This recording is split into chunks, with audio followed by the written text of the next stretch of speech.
Halo teman-teman, jadi setelah si Hilux Rangga udah jadi baknya, berikutnya saya bawa ke toko aksesoris 4x4 andalan saya, yaitu Raptors Motorsport di Gading Serpong. Nah, emang ada parts dan aksesoris buat Hilux Rangga? Yes, ada. Dan yang saya pasang, yaitu lift kit suspensi dari merek Australia yang terkenal, yaitu TJM. Jadi TJM emang ngeluarin yang khusus untuk Hilux Rangga, yaitu TJM XGS Roamer. Jadi selain memperbaiki bantingan dari shocknya, sekaligus ninggin sedikit si tongkrongan Hilux Rangga. Jadi nggak sabar nih buat nyobain. Hehehe.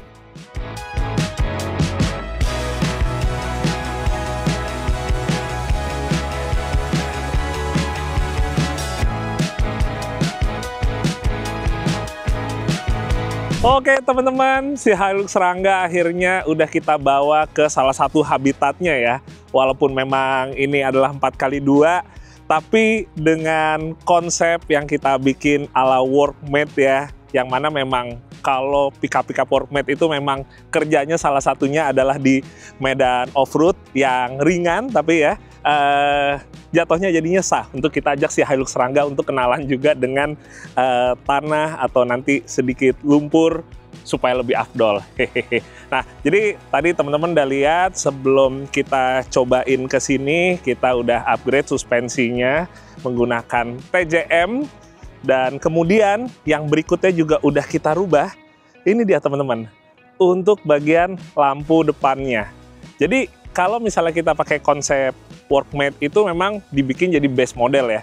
Kalau teman-teman ingat tadi ya, sebelumnya itu kan varian yang Rangga ini pakai yang model ada DRL-nya, dan dia itu boleh dibilang apa ya, nggak ada reflektor warna silver seperti yang biasa kita lihat di yang base model. Jadi ini batoknya udah saya ganti pakai yang base model atau model yang terendahnya, yang paling murahnya. Tapi sekaligus juga untuk si lampunya kita ganti nih menggunakan bilaser ukuran 3 inch keluaran dari AS. Sementara modelnya adalah Turbo SE. Nah, jadi kemarin kita udah sempat pasang lampu AS ini di Pro Retro Jakarta. Kemudian juga kita udah sempat ngetes juga pas malamnya kurang lebih pencahayaannya kayak gimana. Dan yang saya suka ya, salah satunya dari AS ini, selain dia itu cahayanya terang, tapi yang terpenting buat saya adalah persebaran cahayanya tuh yang merata gitu. Jadi nggak nitik di satu bagian, alias lebih merata dari ujung kiri kanan atau dari titik paling depan ke titik paling belakang, tuh padat dan konsisten gitu tingkat kepekatan si cahayanya. Kurang lebih itu yang saya suka. Jadi ada kombinasi antara modern dengan base model yang didapat dari si reflektor atau dari batok lampunya. Nah, sementara teman-teman, kalau kita ngomongin untuk suspensinya, jadi lift kit dari TJM XGS ini kurang lebih sekitaran 40 mili ya, atau 4 cm, atau sedikit di bawah 2 inch. Biasanya kita kalau lift kit lebih seringnya pakai istilah inci ya. Jadi ini nggak nyampe 2 inch atau nggak nyampe 5 cm. Sementara kalau dihitung dengan nambahnya 2 cm, sebenarnya sih menurut saya udah lebih dari cukup. Kenapa? Pertama karena nantinya ban yang akan kita pasang di Hilux Rangga ini sebenarnya nggak terlalu jauh bedanya sama ukurannya sekarang. Ini sekarang kan masih sementara pakai BF Goodrich yang KO2. Nanti kalau kita udah pakai BF Goodrich yang KM3, ukurannya paling selisihnya hanya akan lebih tinggi sekitaran 2 jari ya, atau 3 jari dibandingkan yang sekarang. Kayaknya 2 jari deh. Jadi ukurannya boleh dibilang sekilas masih mirip kayak ini, cuma tapaknya dibikin yang lebih kasar ya, dari AT ke yang MT-nya. Nah, sekarang kita akan cobain dulu untuk rasanya gimana setelah kita tinggiin dikit dan juga kita upgrade juga shocknya ya. Karena ini nggak cuma pernya aja yang diganti, tapi juga shocknya. Jadi kita cobain dulu, ngerasain gimana perbedaannya, sambil setelah itu kita akan coba ngebahas satu hal yang mungkin menarik dan bisa bermanfaat juga buat teman-teman. Oke, langsung aja ya, kita muter dulu.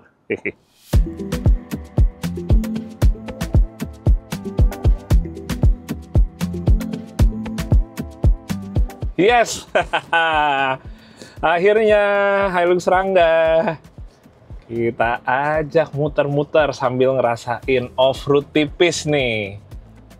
Cuma ya biasanya off-road tipis Jajalogi tetap biasanya melibatkan ada lumpurnya juga ya. Ya biar kenal lah, biar nggak manja nih. Walaupun masih 4x2, tapi biar afdol kita tetap ajak sampai becek-becekan nanti. Hehe. Tapi sekarang kita akan lebih nyobain suspensinya dulu, teman-teman. Wah, kayak misalnya bagian yang sini nih lumayan beralur. Asik. Hehehe. Nah, emang sebenarnya teman-teman, waktu kondisi standar sama kondisi sekarang tuh boleh dibilang secara tampilannya ya, mungkin nggak terlalu kelihatan jauh. Karena itu dia, naiknya tuh aktualnya mungkin sekitaran 4 cm atau 3 cm. Jadi sekilas kadang-kadang kita ngelihatnya kayak nggak ada perubahan gitu. Tapi kan di lain sisi, suspension lift kit itu kan nggak cuma kita ninggiin mobilnya aja supaya clearance lebih bagus lagi, tapi juga karena shocknya ikut diganti juga, akhirnya jatuhnya secara karakter dari misalnya bantingannya, atau misalnya untuk nanti body rollnya, stabilitasnya, atau gimana peredamannya buat lewatin jalan-jalan yang nggak rata, itu yang justru utamanya berubah. Baru keduanya di mobil ini tampilannya yang sedikit lebih tinggi. Nah, kita coba gas ya di sini ya. Oke. Oke. Oh, sebentar. Ternyata pintu saya belum kenceng. Oke. Hihi. Asik.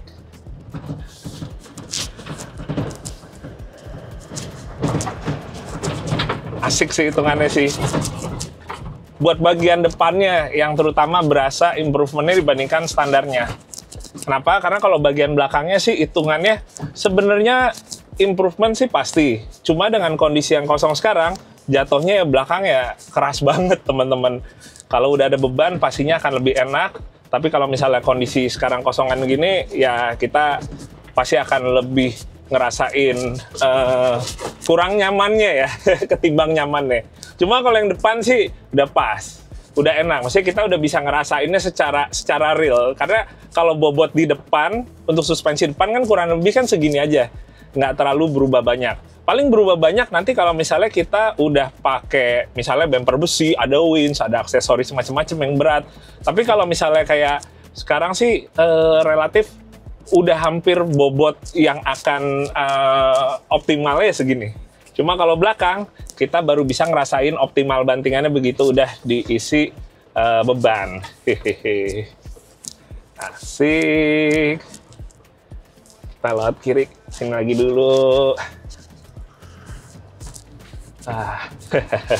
Ini ngomong-ngomong ya teman-teman, pakai Hilux Rangga tuh sebenarnya bawaannya kayak pengen digas abis banget. Kenapa? Soalnya mobil ini hitungannya tuh enteng ya, hitungannya ringkas, tapi dia dikasih mesin yang sama dengan Fortuner yang 24 ya, 2GD. Dimana mesin ini hitungannya untuk di Hilux Rangga nih kayak berlebih. Apalagi kalau masih kosongan gini. Makanya kalau teman-teman ingat video pertama saya sempat dengan gampangnya tuh nge-burn out mobil ini.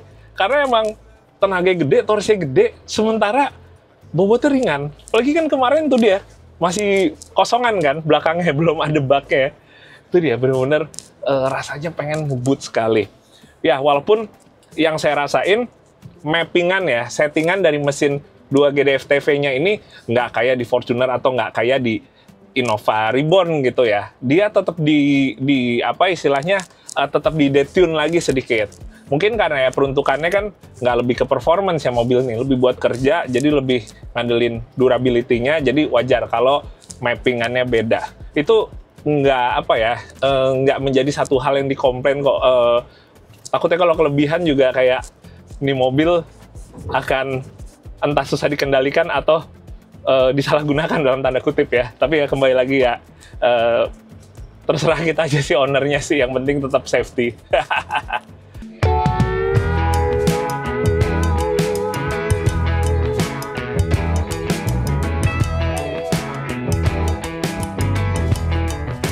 Oke teman-teman, sekarang kita masuk ke pembahasan utama, yaitu tips off-road menggunakan kendaraan 4x2. Karena pas banget kan, kita lagi bawa si Hilux Serangga yang sampai sekarang ini belum ada namanya juga.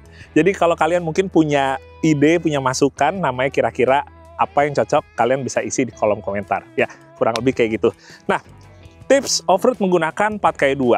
Mungkin sebelumnya ada yang udah langsung bilang, ya kalau mau off-road ya baiknya ganti 4x4 gitu ya. Bener, setuju banget. Nggak mungkin Jajalogi nggak setuju dengan hal itu. Tapi yang namanya off-road itu nggak murni berarti hobi ya.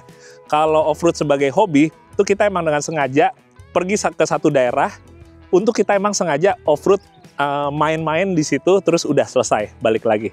Tapi di luar itu, masih ada off-road yang lain, kayak misalnya off-road untuk pekerjaan. Berarti kalau off-road untuk pekerjaan kan, karena mungkin kita emang hari-harinya itu lewatin jalur yang memang masih kondisinya off-road banget. Atau yang kedua, ada juga off-road karena kita kepepet ya, atau kayak mau nggak mau gitu. Ambil contoh, misalnya kita lagi road trip nih, emang full aspal semua, sama temen-temen apa keluarga, naik kendaraan 4x2. Terus kita nggak sengaja ke satu daerah, misalnya pedesaan, terus tiba-tiba jalannya jadi tanah dan jadi sangat menantang. Pada akhirnya kan itu adalah off-road yang bukan kita sengaja. Atau boleh dibilang kayak kita tanpa sengaja berhadapan dengan jalur tersebut, yang mana kita mau nggak mau harus kita lewatin. Akhirnya kan, ya itu dia ya, kurang lebih berarti 4x2 itu kita nggak mungkin nggak ketemu dengan off-road kalau memang kita udah melakukan satu kerjaan di alam ataupun aktivitas di alam. Nah, tipsnya ada dua yang penting menurut saya. Pertama adalah momentum. Jadi momentum itu sangat penting banget di kendaraan 4x2, di mana kita sebelum melewati obstacle, mau itu misalnya kubangan lumpur atau misalnya tanjakan yang agak terjal, kita harus memiliki awalan atau ada ancang-ancangnya dulu ya di awal. Karena dengan yang gerak itu hanya 2 roda, teman-teman, kita butuh banget bantuan dari gaya dorong si mobil itu ke depan. Beda dengan kalau kita udah 4x4.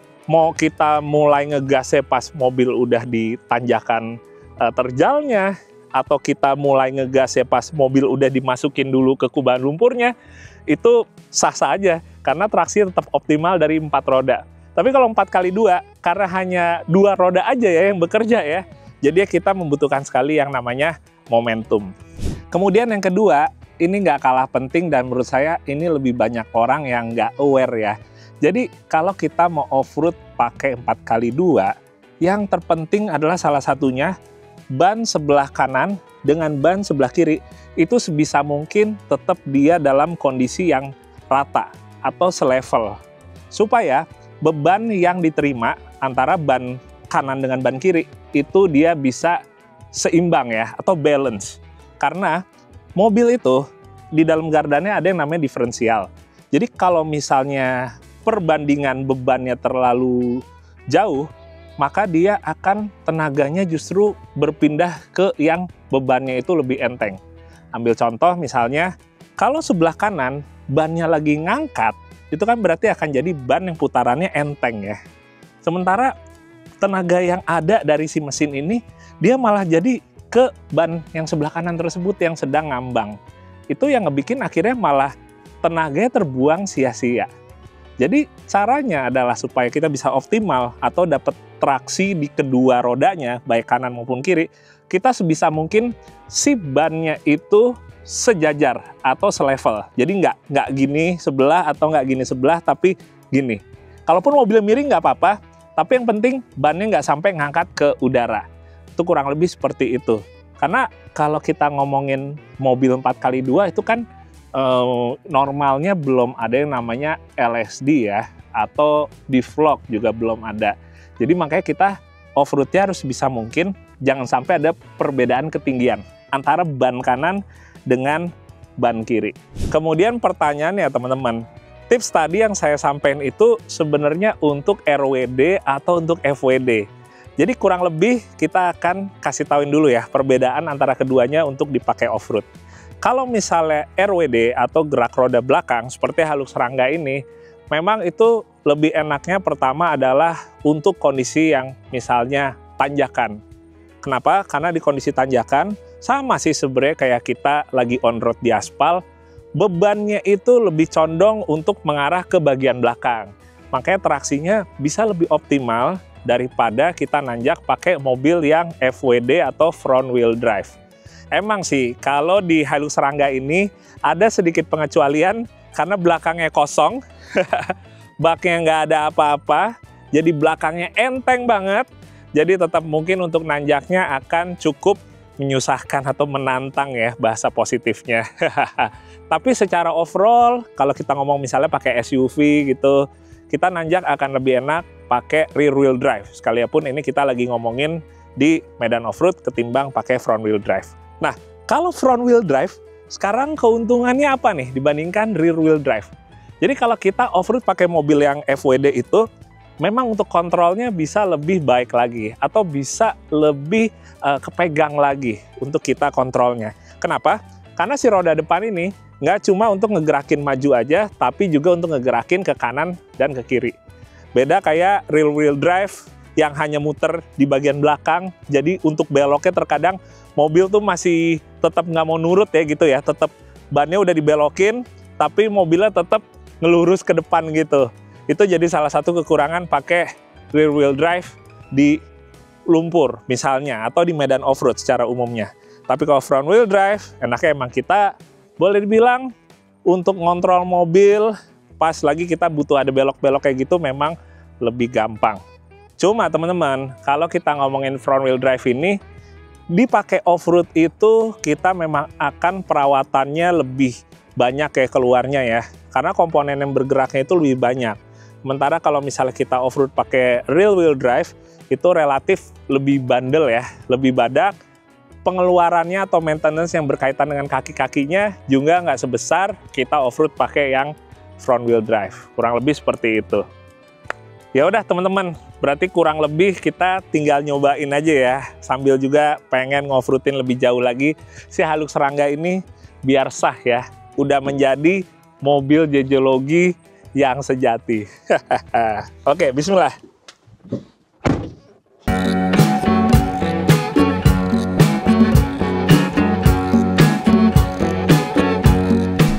Ya, jadi pertama teman-teman, saya pengen peragain dulu ya, yang saya maksud tadi tuh gimana sih?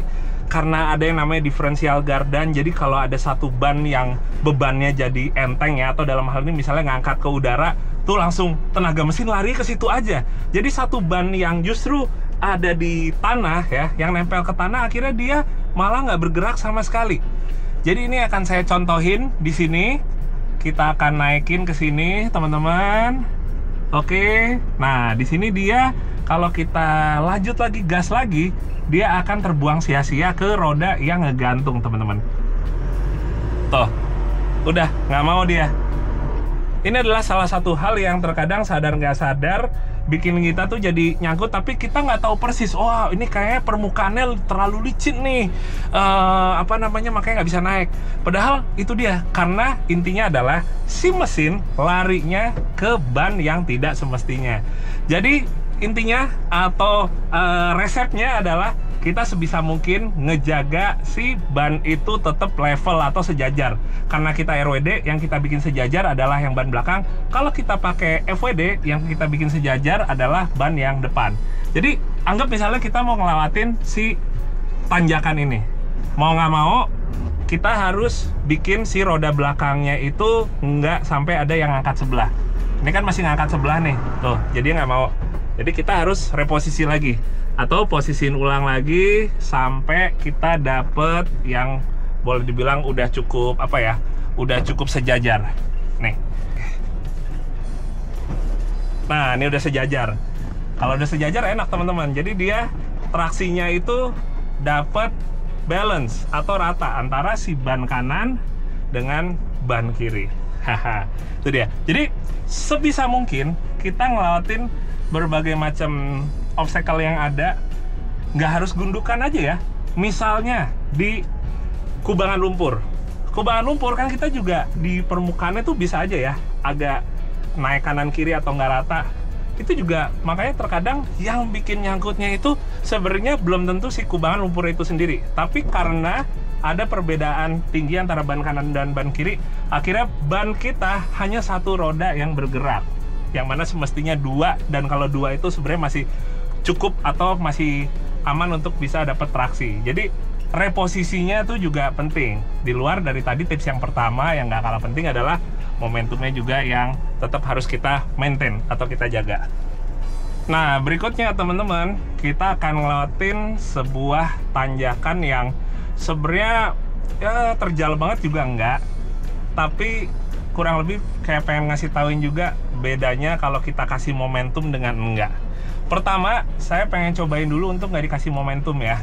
Walaupun sepertinya karena ini kondisinya sangat kering sekali tetap bisa naik ya. Nih, di kondisi seperti ini, kalau misalnya kita pakai mobil 4x4 dan kondisi basah, itu masih tetap lebih mudah untuk kita ngelanjutin sampai ke atas. Tapi kalau 4x2, kita dalam kondisi mulainya di tanjakan gini nih akan lebih sulit ya untuk dapat traksinya.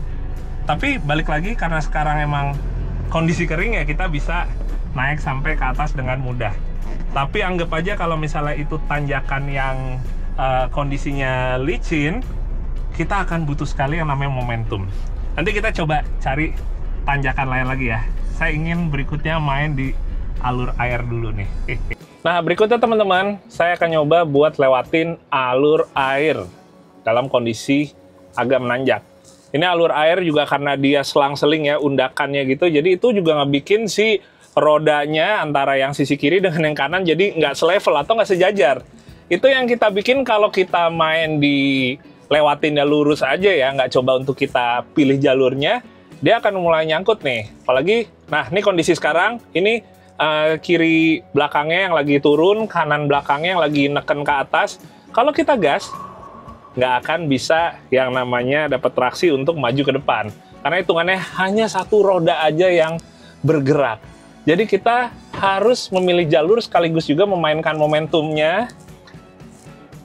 Agak digas dikit, nah baru dia bisa lewat teman-teman. Oke, ini yang berikutnya nih, langsung ketemu lagi nih. Yang kondisinya sekarang gantian, bagian kanan belakang yang dia napaknya nggak sempurna. Jadinya rodanya sekarang lagi-lagi hanya satu yang bergerak. Oke, saya momentum lagi di sini ya. Kurang sedikit momentumnya, ulang lagi, tambahin lagi momentumnya. Masih belum juga. Ini kalau penonton yang hafal track ini, aduh, iseng banget nih.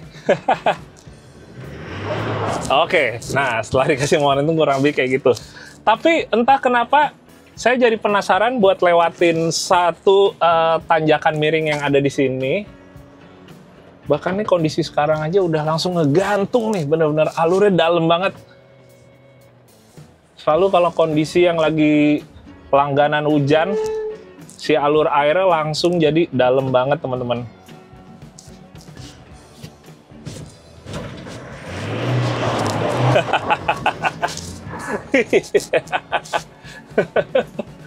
Aduh, karena banyak main momentum, selalu ada yang namanya keseruan tersendiri ya dari off-road pakai 4x2.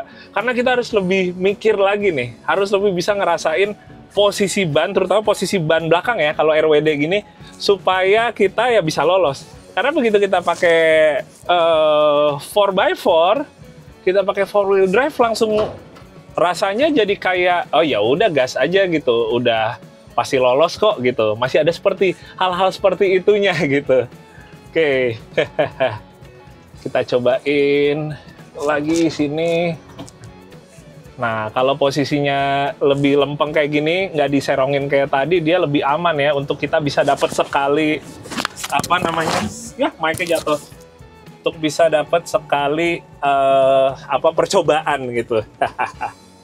Sekarang kita turunin sini, kita bikin bannya bagian kanan belakangnya rada ngangkat. Oke. Kita arahin ke kiri sini. Kita cobain lagi. Kita serongin lagi ya. Nah, nih sekarang nih, kondisi tanpa di momentum. Nah, bumper masih gondrong banget ini plastiknya.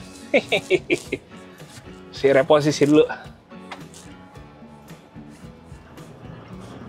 Oh, ternyata posisi ban belakangnya ini rata, jadi kurang lebih sebenarnya bisa langsung naik, teman-teman. Tuh, bisa langsung naik. Tapi kalau misalnya kita ulang ya, kita bikin dia lebih miring lagi, dia maka akan ketahan. Ini udah bener tadi posisi yang bisa lolos, malah dibikin yang nggak bisa lolos ya. Nah, posisi ban kiri belakangnya ngangkat nih. Itu dia makanya tadi ya, kita harus lebih ngelempengin lagi posisi mobilnya supaya ban belakangnya sejajar. Nah, masih mundur sekali lagi. Oke. Nah, kalau udah gini sih nyantai aja naiknya. Gitu teman-teman, kurang lebih. Oke, kita akan berpindah ya. Untuk kurang lebih kita menutup hari sambil kita mulai kenain yang becek-beceknya.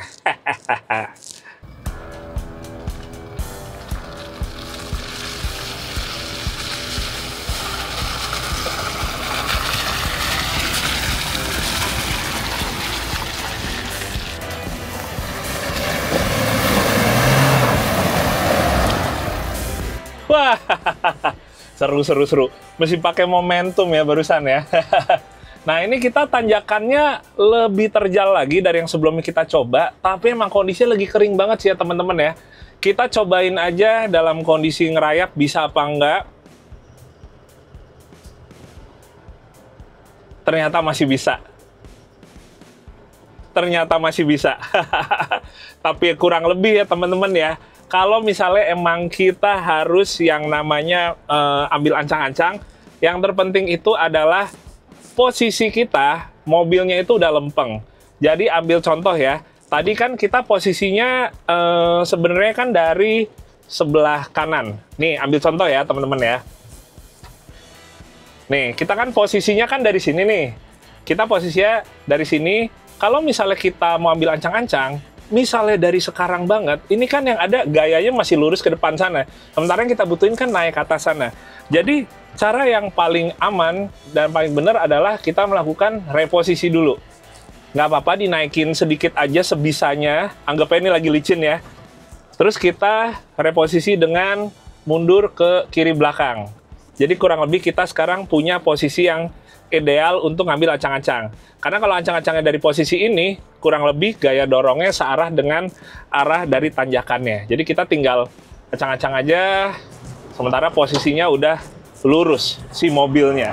Hehehe, kurang lebih seperti itu. Oke, terakhir ya, kita main lumpur-lumpuran lagi di bagian sana.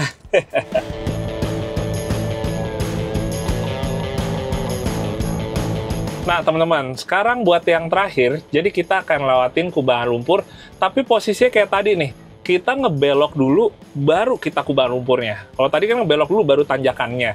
Sekarang kalau misalnya kayak gini, kurang lebih treatmentnya sama kayak tadi. Kita nggak bisa ngambil acang-acang dari lurusan sini ya. Kita udah gaspol, sementara nanti di depannya ini, ternyata kan lumpurnya kan harus ngebelok kanan.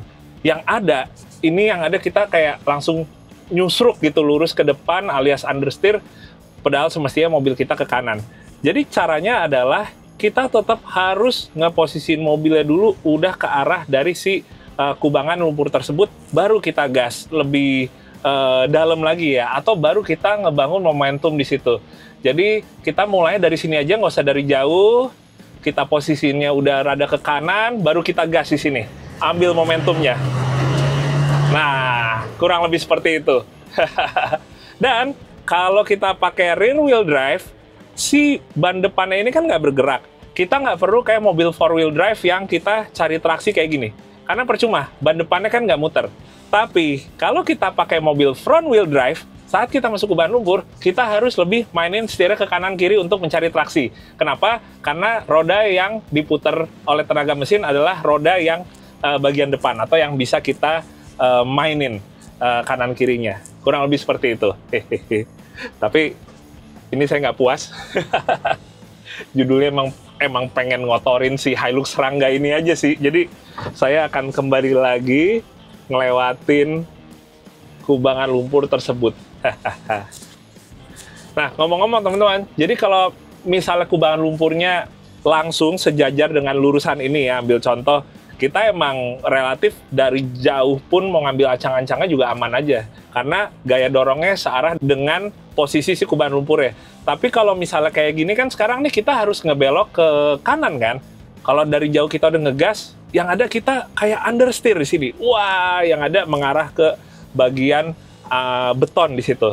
Jadi sama, kita harus ngebelokin dulu setirnya ke arah kubangan tersebut. Baru kita bangun momentumnya. Jadi nggak usah dari jauh-jauh, dari sini aja. Oke, baru digas di sini nih. Hihi. Udah sah nih, jadi off-roader mobilnya. Lumpurnya udah sampai ke kaca bagian depan. Waduh. Oke, teman-teman. Mungkin sepertinya sekian dulu. Sayang lagi kering banget hitungannya, tapi yang terpenting adalah teman-teman insya Allah bisa dapat ya ide atau gagasannya atau kurang lebih ilmunya yang bisa saya share di video kali ini. Kembali lagi, sebenarnya kita off-road pakai 4x2 itu bukan berarti karena emang untuk hobi aja ya, karena yang lebih banyak justru karena emang kebutuhan pekerjaan atau memang dalam tanda kutip mau nggak mau ya kita harus melintasi daerah-daerah yang memang kondisinya masih penuh lumpur dan sejenisnya, tapi kita menggunakan kendaraan 4x2. Tapi yang terpenting dari saya, kita mau pakai kendaraan apapun juga, yang penting saat kita sedang main off-road atau melintasi track off-road, pastiin safety adalah yang terpenting. Baik safety untuk kita sendiri, buat mobil kita, dan untuk orang di luar kita, di sekitar mobil kita. Itu jangan sampai dilupain. Oke, sehat-sehat buat teman-teman semua, dan kita ketemu lagi di video Jajilogi berikutnya. Dadah, Assalamualaikum.